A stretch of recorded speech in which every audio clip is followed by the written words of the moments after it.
एक राजा अपने राज्य से एक लंबी यात्रा के निकलता है तो सारे गांव वाले उन्हें पानी के जहाज तक छोड़ने आते हैं। तो राजा जैसे ही पानी के जहाज पर चढ़ता है तो उसके गांव का एक आदमी उनके पास आता है और उनसे कहता है कि राजा साहब, जब आप जंगल से होते हुए जाएंगे तब आपको जंगल में 2 फुट का आदमी मिलेगा और वह आदमी आपसे लड़ने के लिए चैलेंज करेगा, तो आप उसे जान से मारे बिना आगे मत बढ़ना।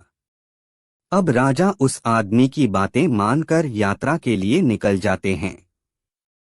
2 दिन बाद राजा जंगल में पहुंचते हैं। वो जैसे ही जंगल में पहुंचते हैं तो वह गांव का आदमी जो बोला था उन्हें 2 फुट का वह आदमी मिल जाता है और उसने राजा को लड़ने के लिए चैलेंज करता है।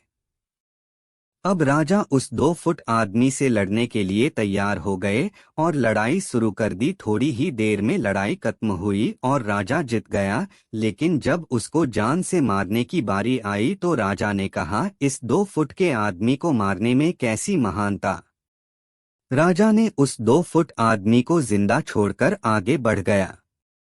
2 दिन बीते, वह आदमी फिर राजा के सामने आया, लेकिन अब वह आदमी 4 फुट का था। उसने फिर से राजा को लड़ने के लिए चैलेंज किया। राजा ने चैलेंज एक्सेप्ट किया। लड़ाई खत्म हुई और राजा फिर जीत गया।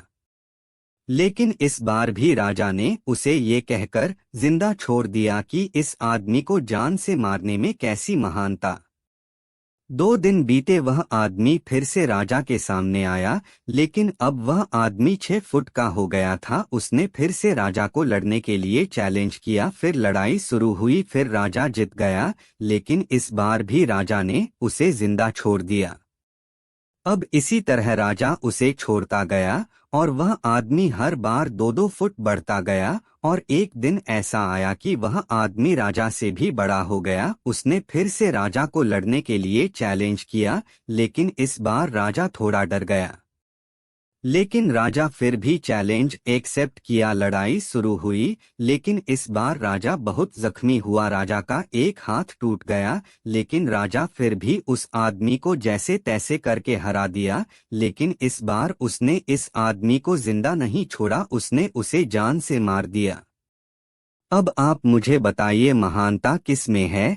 जब उस राजा को यह बोला गया था कि तुम्हें जंगल में तुम्हें 2 फुट का आदमी मिलेगा जिसे जान से कम किए बिना आगे मत बढ़ना, फिर भी राजा ने उसे महानता दिखते हुए उस आदमी को जिंदा छोड़ता गया, जो कि आगे उसे बहुत भारी पड़ा और अपना एक हाथ भी गंवाना पड़ा।